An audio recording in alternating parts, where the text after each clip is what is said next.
ربنا آتنا من لدنك رحمة وهيئ لنا من أمرنا رشدا. أعوذ بالله من الشيطان الرجيم. بسم الله الرحمن الرحيم. الحمد لله رب العالمين وبه نستعين على أمور الدنيا والدين. Wassalatu wassalamu ala asyrafil mursalin wa ala alihi wa sahbihi ajma'in. Rabbi shrah li sadri wa yassir li amri wahlul 'uqdatam min lisani yafqahu qawli, amma ba'd.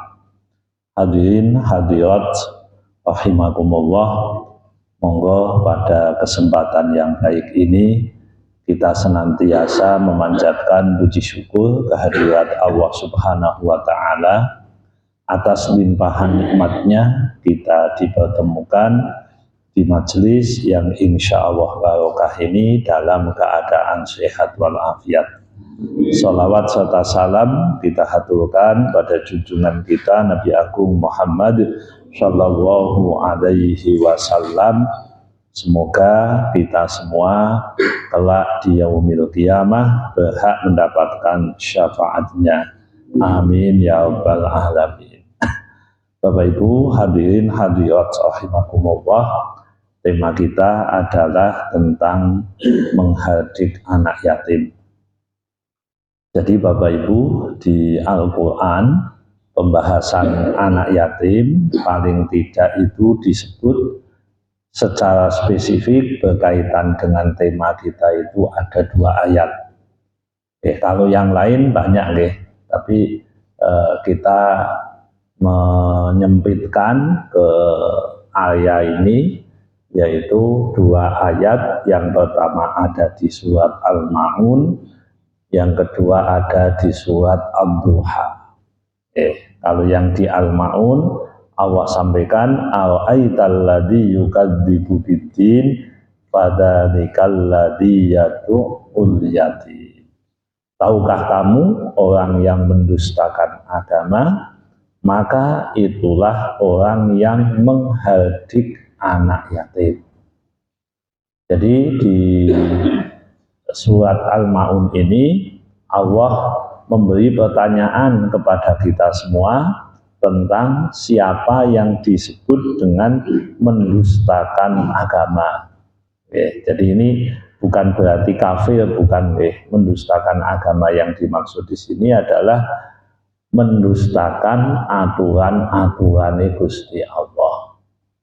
Nah, siapa mereka? Fadzalikal ladzi yad'ul yatim.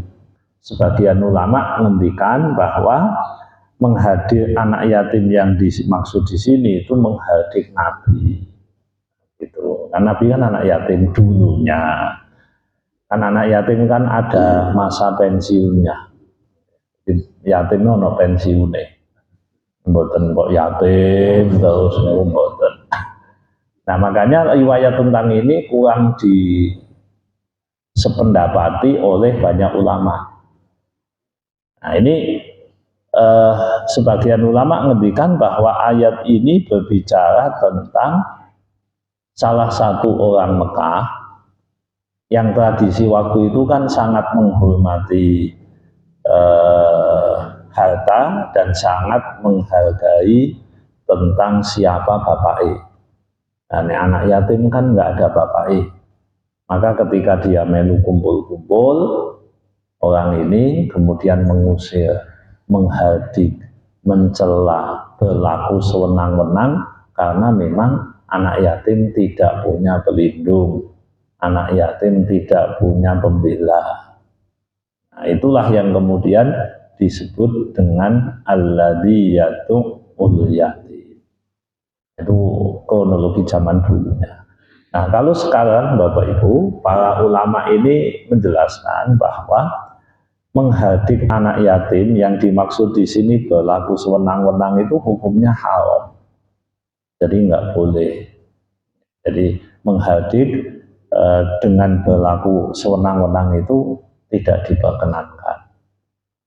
Kenapa seperti itu? Ada banyak faktor.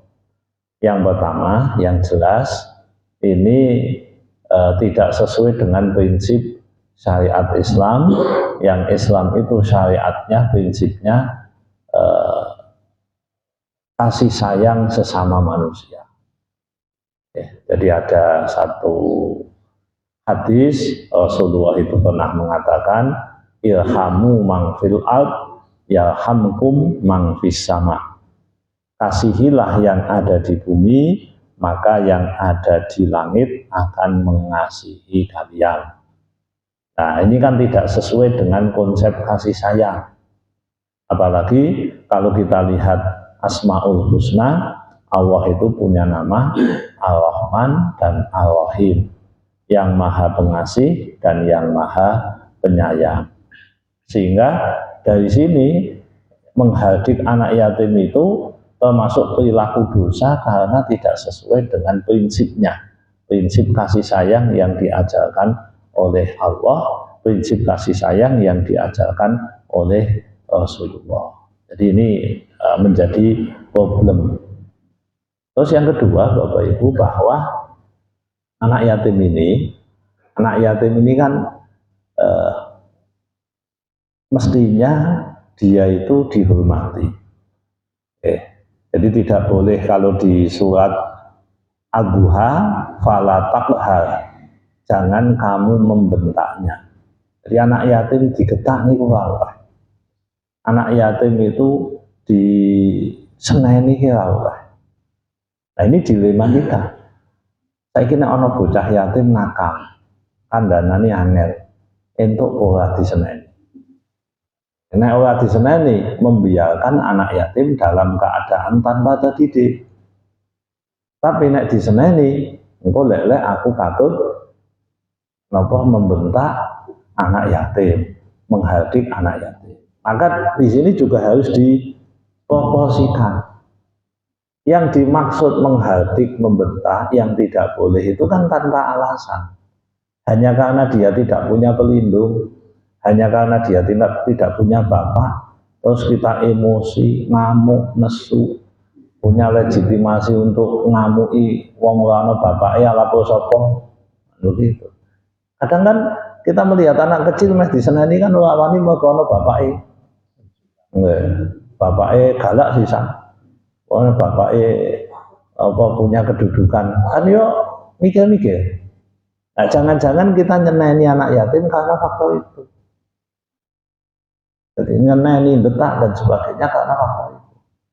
Maka anak yatim itu memang yang melindungi agama supaya tidak diperlakukan secara sewenang-wenang. Tapi tetap proporsi pendidikan harus. Jadi nek memang harus dididik dengan baik, bahkan dengan apa yang dicontohkan Nabi, umpamane ada Nabi dawuh, perintahkan anakmu usia 7 tahun untuk sholat. Nah, anak yatim kan ya dikongkon sholat, masa betul dikongkon sholat? Kalau udah usia 10 tahun, perintahkan anakmu sholat, kalau dia menolak maka pukullah. Dan ini kebetulan anak yatim, entuk ora dipeot, entuk ora dipentol, boleh ndak diseneni, karena seneni ini kan termasuk menggetar, menghardik, itu bisa masuk kategori seneni. Nah, kalau kronologinya benar, sesuai dengan yang dianjurkan oleh Rasulullah, maka kita tidak bisa mengatakan bahwa itu bagian dari menghardik atau menggetak anak yatim. Makanya para ulama memaknai yadu'ul yatim dengan fala takhar itu dimaknai secara proporsional.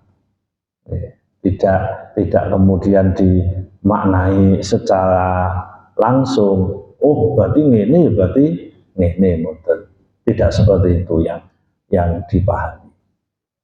Nah, kemudian Bapak Ibu, karena menghardik itu tidak boleh, lalu yang harus dilakukan apa? Yang harus dilakukan adalah menyayangi.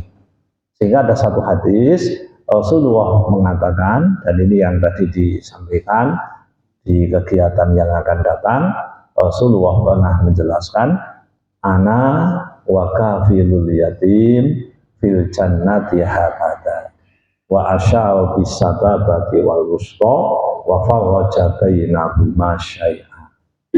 Kata Nabi, saya dan yang ngopeni anak yatim, yang menanggung anak yatim itu di surga seperti ini. Nah, Nabi menunjukkan dua jari telunjuk, dua jari ini, terus kemudian benggang di sini. Itu Nabi.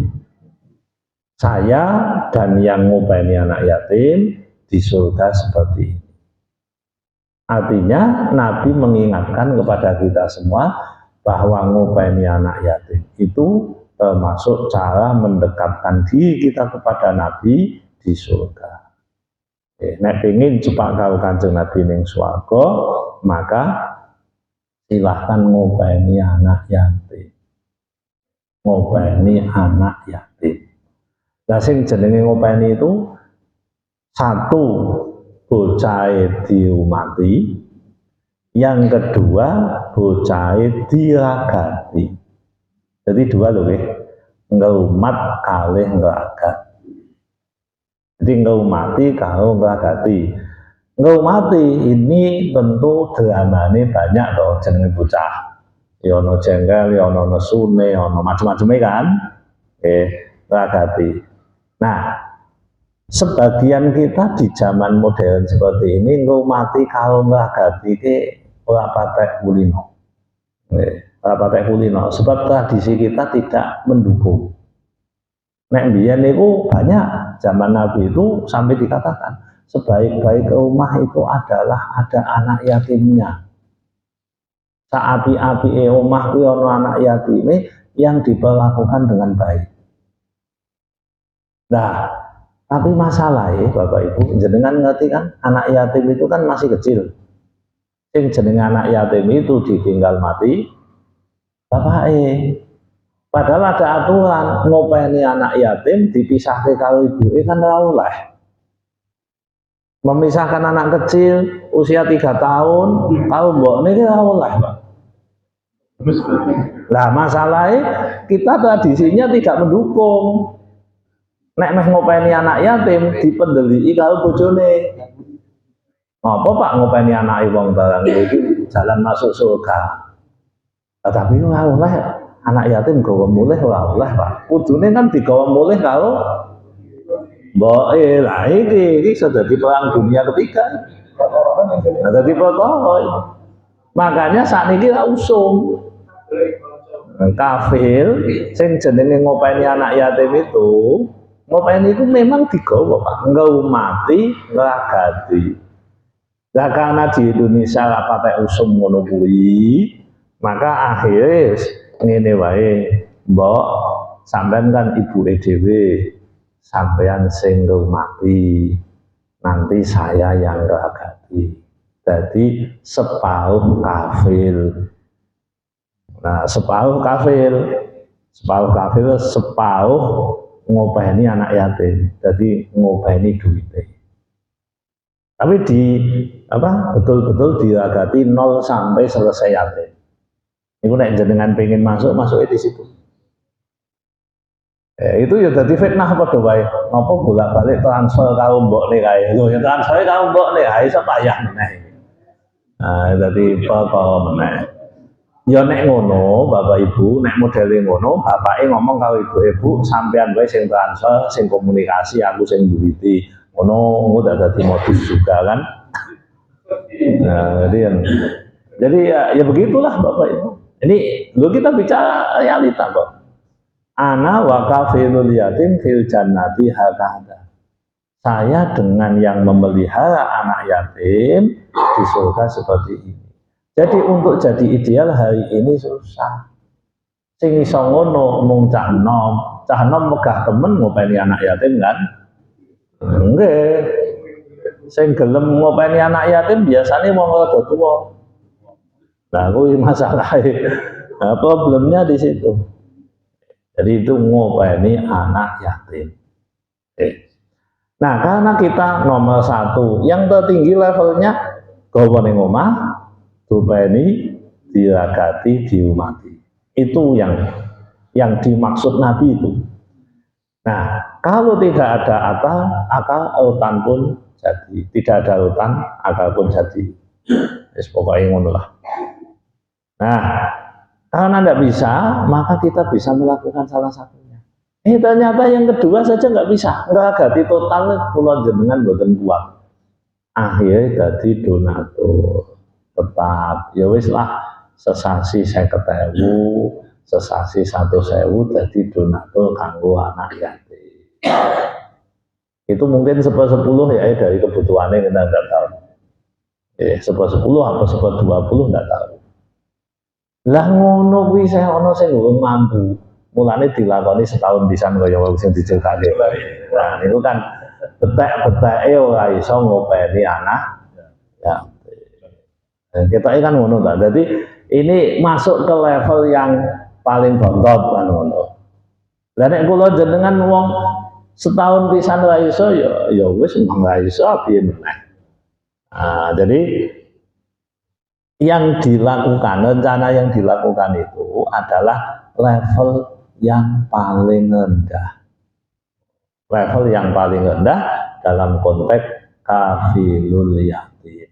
Tapi tinimbang ora yo lapopo menjembatani kita-kita yang mungkin pengen mendapat pahala ngopeni nyantuni anak yatim. Maka disebut nyantuni orang ngopeni. Santunan ke yo pisan wis. Nek ngopeni kan terus. Lu kan beda, Pak. Nek santunan ya begitu, nek ngopeni. Makanya kita tadi disebut acaranya ya santunan. Nah, itu bagus enggak? Bagus. Untuk pahala gede dapat. Ya, dapat pahalanya gede tapi di antara yang lain itu paling cilik. Di antara yang tadi loh, di antara yang saya sebutkan tadi itu yang kecil. Nah, kita masuk di surga gini enggak nek ngoten ya ora patek gitu. Nah, jadi harapannya terlalu tinggi. Nah, ya, jadi kan terlalu tinggi harapannya. Wong kosone sithik kok jadi ngoten. Salah satu kehebatan yang berpeluang begini malah ibu-ibu. Ibu-ibu ditinggal mati kalau bojone. Gitu. Kan anaknya anak yatim kan. Terus bojone tidak meninggalkan warisan. Sehingga anaknya ini kan terlantar. Semestinya diopeni kalau Pak Dini, kalau Bayi, tapi karena Pak Dini dan Bayi tidak ngopeni, sing ngopeni ibuke ketekuk ringkel, dia yang kerja, dia yang ngopeni, dia orang tua tunggal dengan berbagai macam tantangannya, lalu dia openi anaknya sampai dewasa. Lah itu mungkin mbokne kuwi sing bakal jadi yang disebut Nabi dekat dengan Nabi begini. Mulane kan lebih apa berharap bojone mati saya nopo. Jadi kan cara masuk surga. Lah ya ndak berharap, tapi nek ono ya dilakoni kan ngono. Jadi memang situasinya kan begitu. Makanya ibu-ibu itu kalau ditinggal mati suaminya, memang dia kehilangan salah satu penopang hidupnya.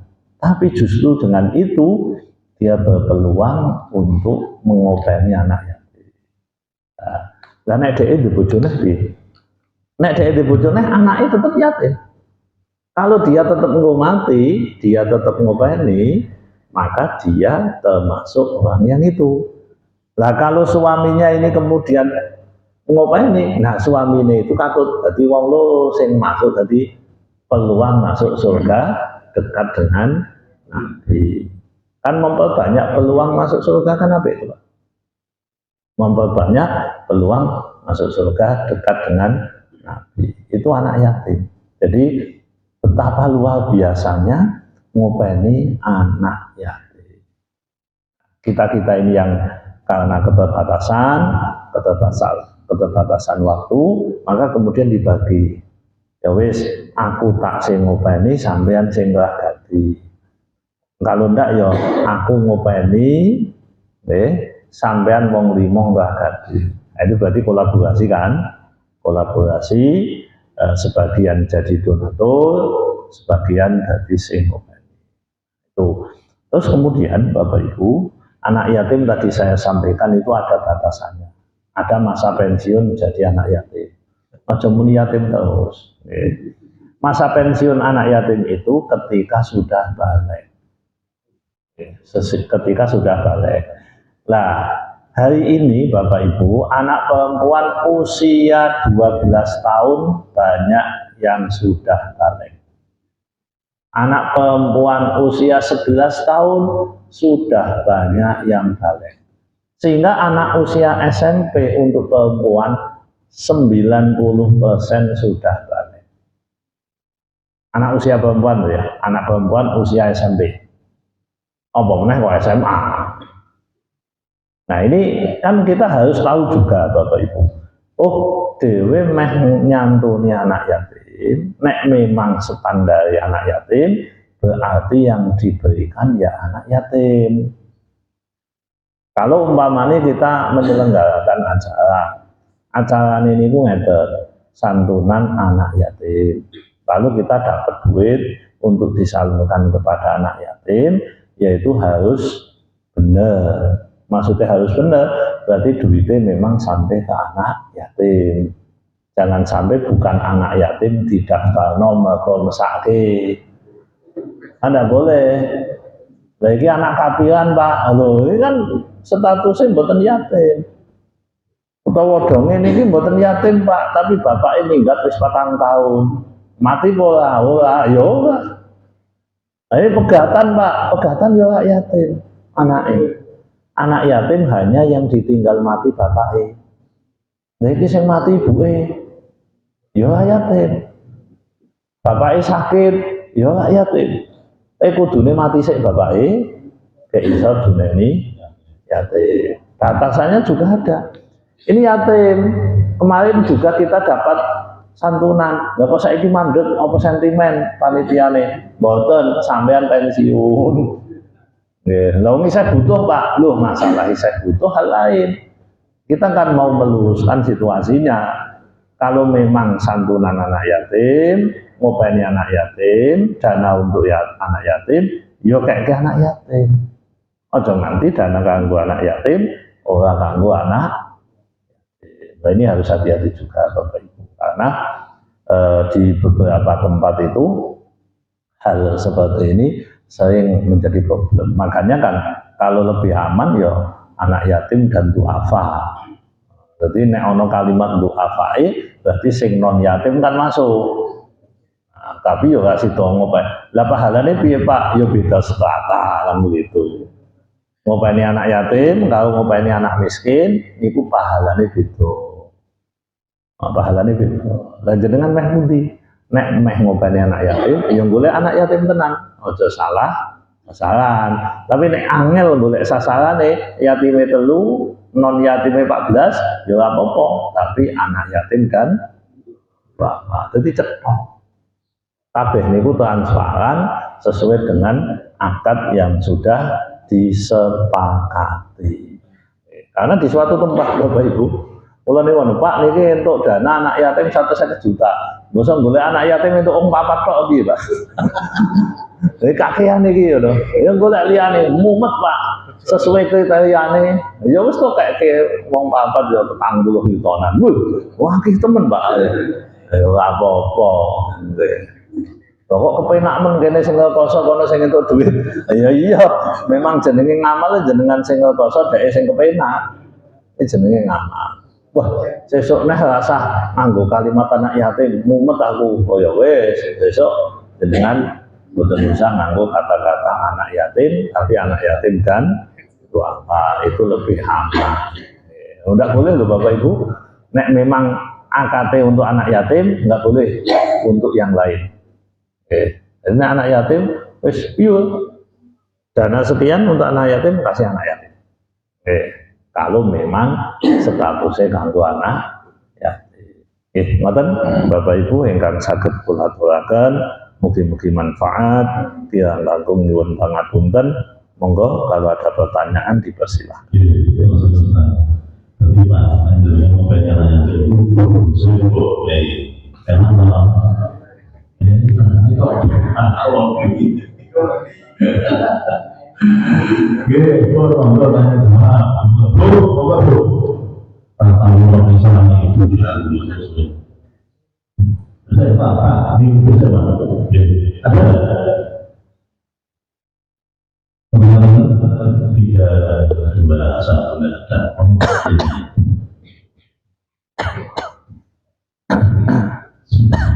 Assalamualaikum warahmatullahi wabarakatuh.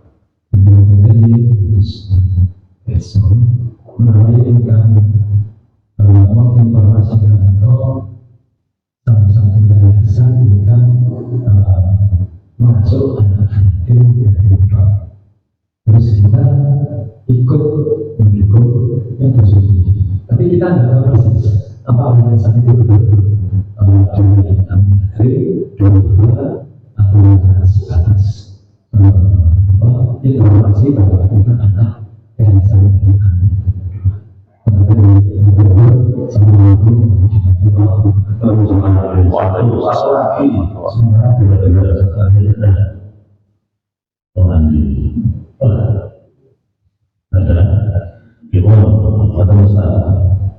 Terus yang tadi kan kita tentang hal itu itu misalnya apakah gurunya bukan bersama terhadap anak yatim yang nasrani.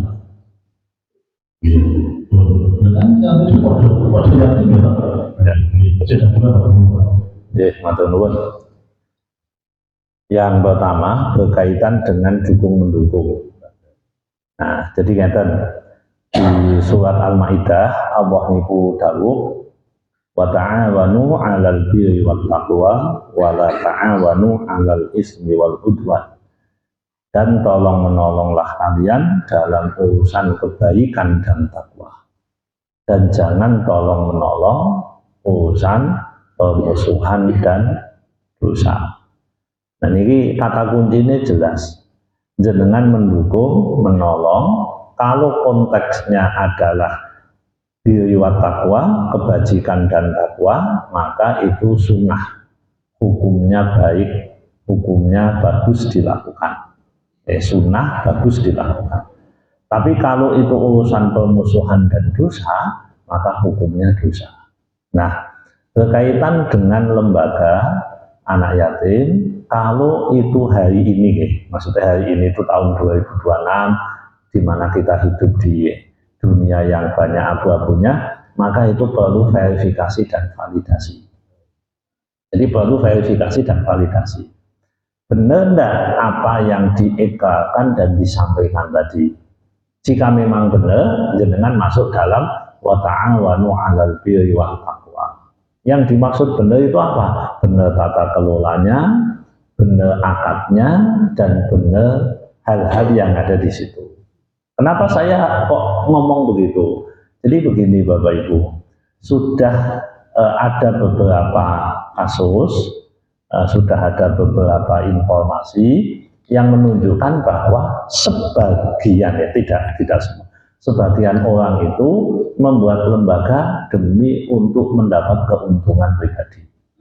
Nah kalau itu yang terjadi, tidak boleh.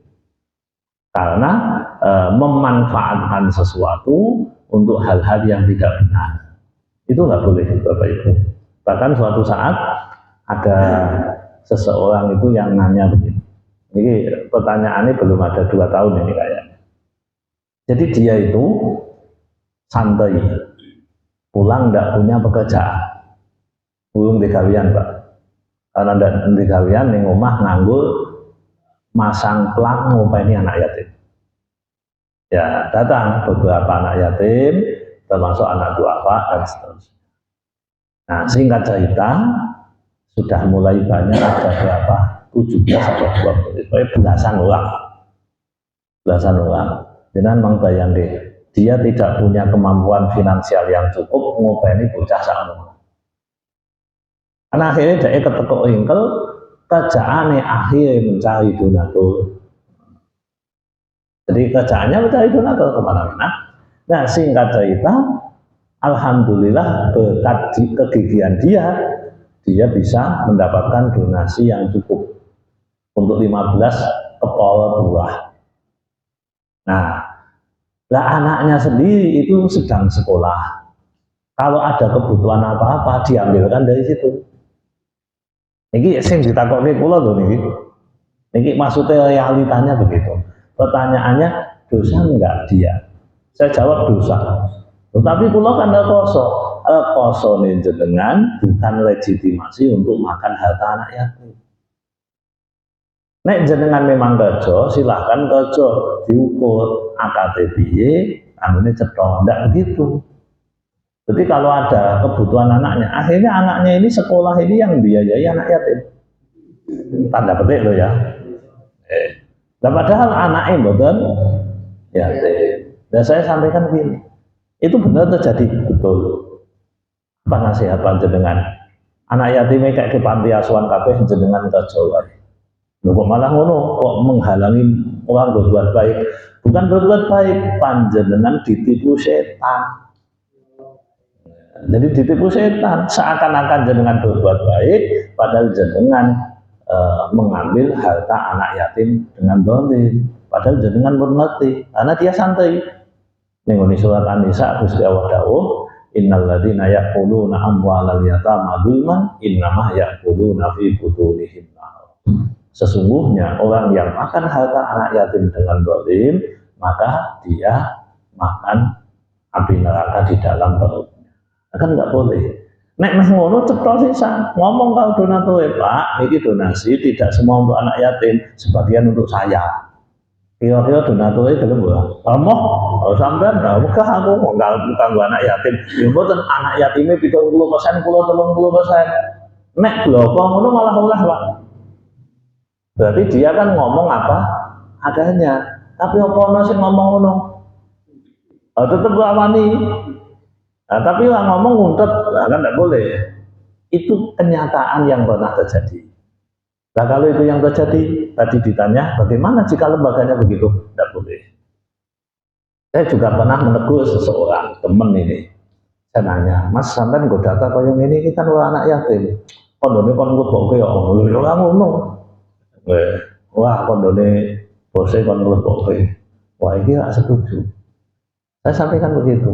Ini diubah, diralat ini gak benar ini. Harus biasa ngono kok, ya biasa dosa lah kena. Biasa dosa. Terus kalau takoni to, sejatinya anak yatim ini kene piye? Alah paling wong papat Mas. Papat. Sing diakokke 50. Untuk lebih. Lah niku nek ana santunan poso-poso bulan Muharram niku, ditekani kabeh, cah 50 niku tangga-tanggane engko nek entuk 50.000 sing 10.000 kake, sing 40.000. Nek jenengan kok mendukung lembaga ngono kuwi, berarti ta'awanu 'alal ismi wal udwan. Nah, jadi harus ada upaya verifikasi. Kita harus tahu mendukung sesuatu meskipun nampak baik ya tetap kudu dicek sih. Karena ini hari modern, Pak. Kasus-kasus begini ini sudah lumayan banyak. Yang begini ini udah lumayan banyak. Jadi wong do pinter saat ini golek duit ini udah pinter. Apa jenenge inovatif dengan cara-cara tertentu. Nah ini kita jangan. Nek pengen golek duit ya bloko wae. Njaluk sumbangan Pak, sumbangan kanggo kula. Cetha to daripada ngomongnya kanggo yatim pangan dhewe, nah walah. Jadi Islam menghargai keterus-terangan daripada ketidakjelasan. Jadi mendukung bagus. Kalau memang itu benar, kita support. Kita support. Makanya untuk urusan anak yatim ini pahalanya gede, tapi nek dimanipulasi dosane gede. Makan harta anak yatim dengan cara dolim. Terus mau pertanyaannya, pripun menawi mendukung lembaga, ya delok sik kok lembaga ini kredibel ora, jelas apa tidak. Kalau ya, dukung sebaik-baiknya dengan sekuat tenaga kita. Itu yang pertama. Yang kedua, masalah anak yatim itu Nasrani, Yahudi, kafir dan sebagainya sama, Bapak Ibu. Karena anak yatim itu sejatinya belum punya agama. Sejatinya ngoten. Sebab dihitung mukallaf itu kan kalau sudah balik. Anak yatim yang masih non muslim itu masih anak yatim. Cuma karena anak yatim itu bentuknya sekarang itu kan bentuknya santunan loh. Maka untuk santunan anak non muslim kan berarti saya ngelola kan mbokne pakne yang non muslim kan. Nah itu memang kurang dianjurkan. Cuma menghadiknya tidak boleh. Jadi pertanyaannya kan menghadik gitu. Iya. Jadi menghadiknya, membentaknya sewenang-wenang karena dia non muslim, maka dalam konteks ini sama. Tapi kalau beda muni nek bantu piye? Karena bantu ini urusannya dengan keluarga, bantu dahulukan orang yang muslim. Tapi seandainya bantu anak yatim non muslim tetap berpahala. Cuma beda kelas saja. Dianjurkan jangan ini, Pak. Bukan dianjurkan jangan, tidak dianjurkan. Kualik. Nah, dianjurkan jangan berarti kan ojo. Nah, tidak dianjurkan itu artinya stratanya yang paling rendah lah itu. Jadi ning kampung ono anak yatim, ono 10, lah kene danane ono 8. Ya wis sing loro sing non muslim enggak usah ngoten.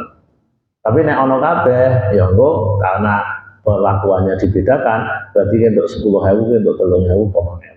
Jadi anune beda ngoten lho.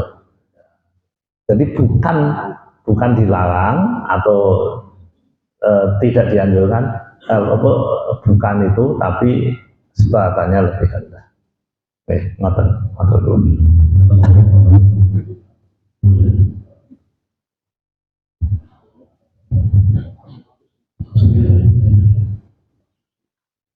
Berkaitan dengan hal ini, pertanyaan saya, mohon maaf, agak menyimak dari materi. Namun hal ini sering dilakukan oleh masyarakat kita, yaitu bagaimana hukumnya Ustaz bersalaman laki-laki dengan perempuan yang bukan muslimnya. Itu kita sering waktu itu ada kegiatan resepsi, kemudian dengan lama atau siapapun antara putra dan putri, mereka tetap berjabat tangan. Dan kita pernah tahu bahwa bersentuhan laki-laki dan perempuan hukumnya bersama. Mohon pencerahan Ustaz. Betul. Ya, kalau laki-laki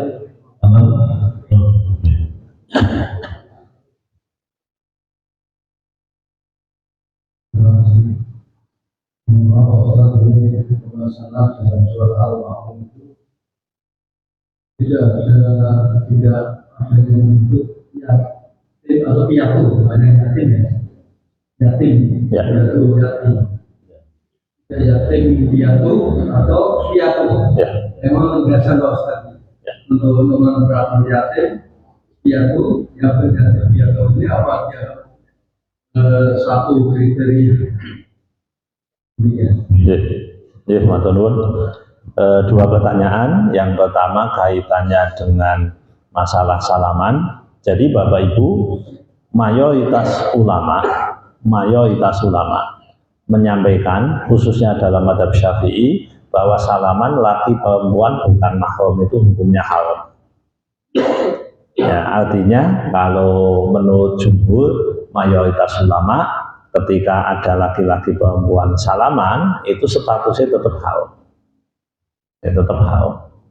Jadi kalau bisa kan dihindari, termasuk di forum-forum kayak tadi, ketemu dengan teman, yoni, alumni, kemudian halal bihalal dan sebagainya, kan kadang memang mau tidak mau kita say hello, ketemu dengan teman, salaman dan seterusnya. Jadi hukumnya dosa, tidak boleh. Hukumnya haram menurut mayoritas ulama.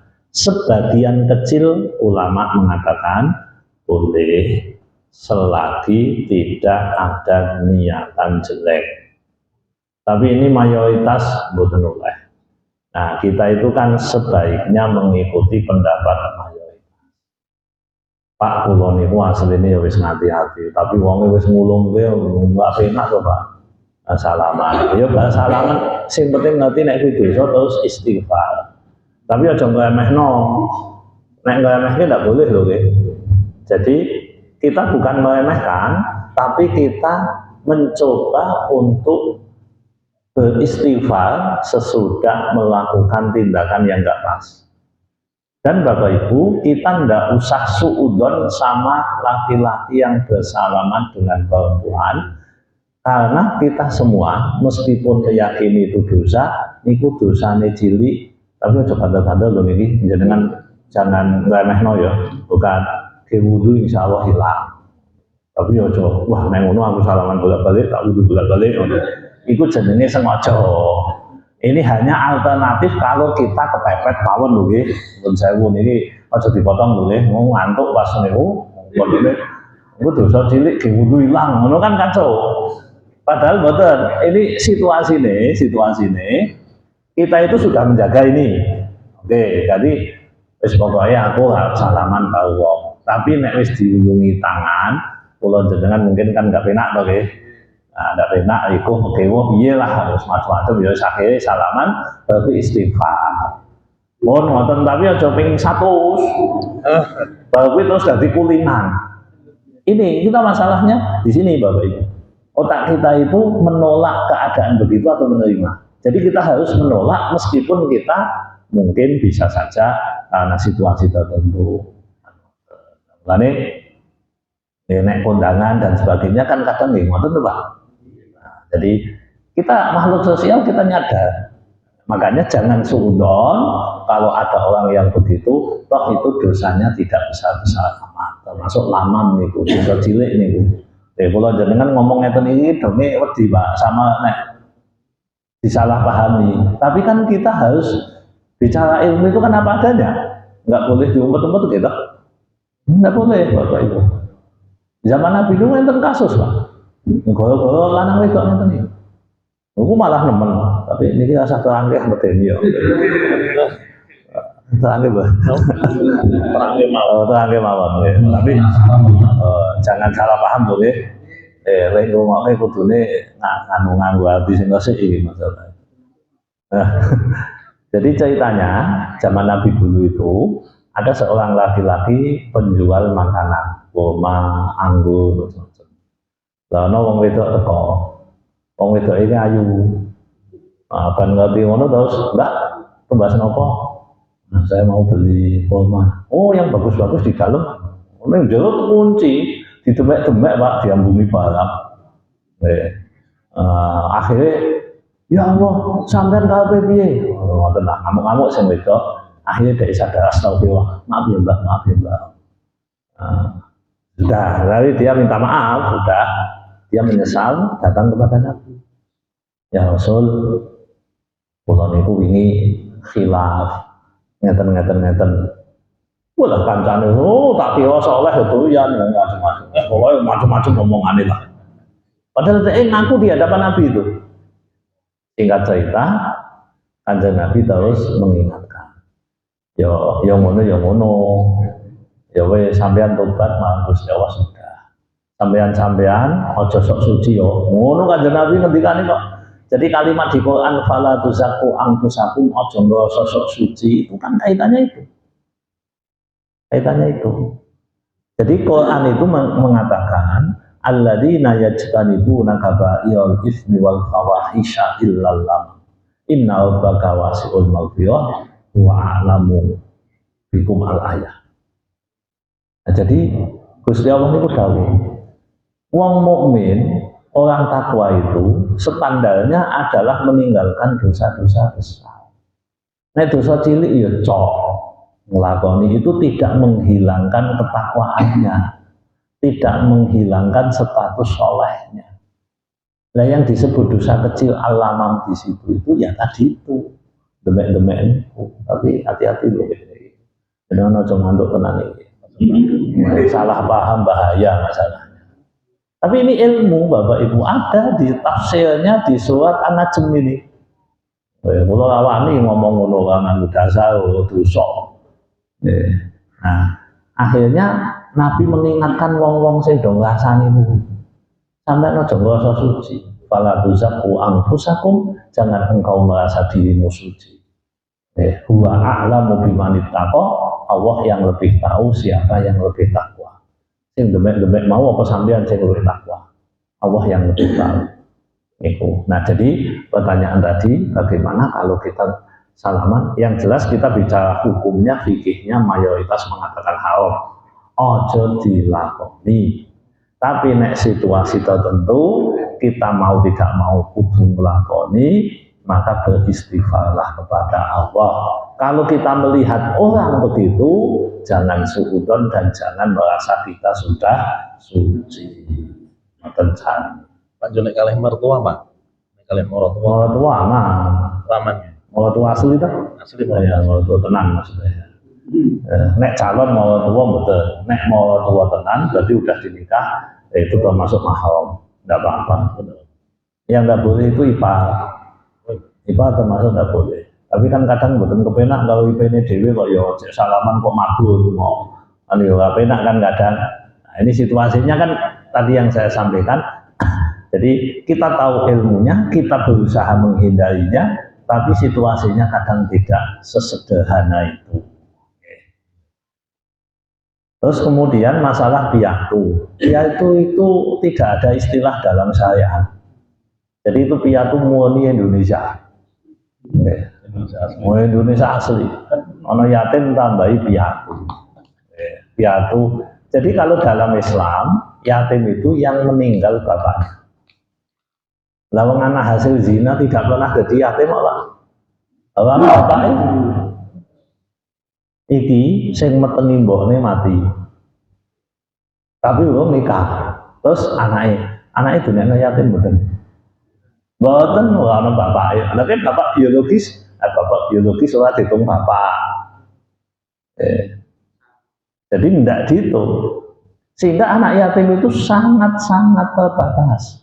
Hanya yang ditinggal mati oleh bapaknya, dan bapak yang disebut di sini adalah bapak yang legal, bapak yang sah.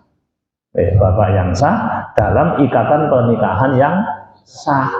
Kalau tidak dalam ikatan pernikahan, tidak bisa. Tidak bisa. Lalu ini kalau belum ada seminggu ini ditakoni nek, Pak, putune kula meh dadi ngantek. Bapake meninggal. Waline sapa? Ya jenengan. Masalahe biyen leh nikah wis meteng Pak. Takone ngoten ya. Ya nek niku wali hakim. Lah ngomong wali hakim pripun ya ngomong kalih kawan. Artinya kan kejadian itu kan terjadi toh. Niku anake zaman bapake meninggal ku yatim mboten? Oh.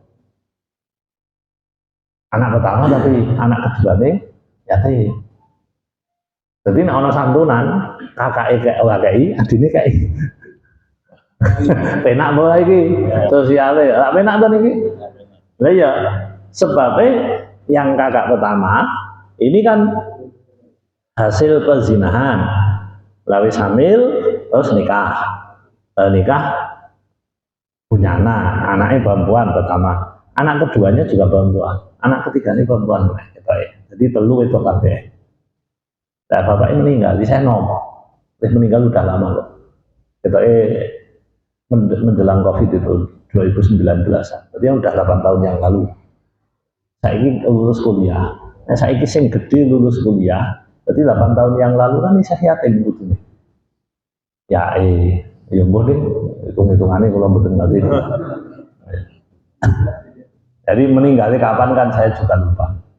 Nah seperti itu bagaimana? Yatim enggak? Itu bisa kakak yatim, adik enggak yatim. Karena faktornya enggak ada bapaknya. Jadi tadi mengenai piatu, istilah piatu dalam syariat enggak ada. Jadi tidak masuk kriteria santunan anak yatim. Kalau kalimatnya anak yatim, piatu tidak bisa. Ya, jadi piatu tidak bisa. Nek pengen piatu bisa, ya ditambahi santunan anak yatim dan orang lain. Orang lain kan macam-macam. Apa santunan anak yatim dan lain-lain. Nah, itu lu kono sing tuwa bang masuk lagi masuk di LL. Luas itu. Iki wonge sugih kok masuk di LL.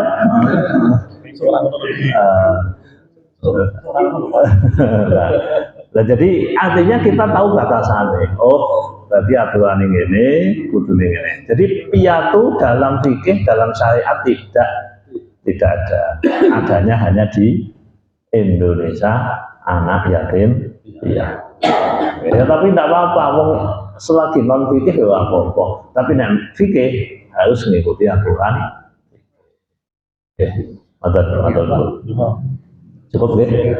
Monggo kita akhiri kanthi doa.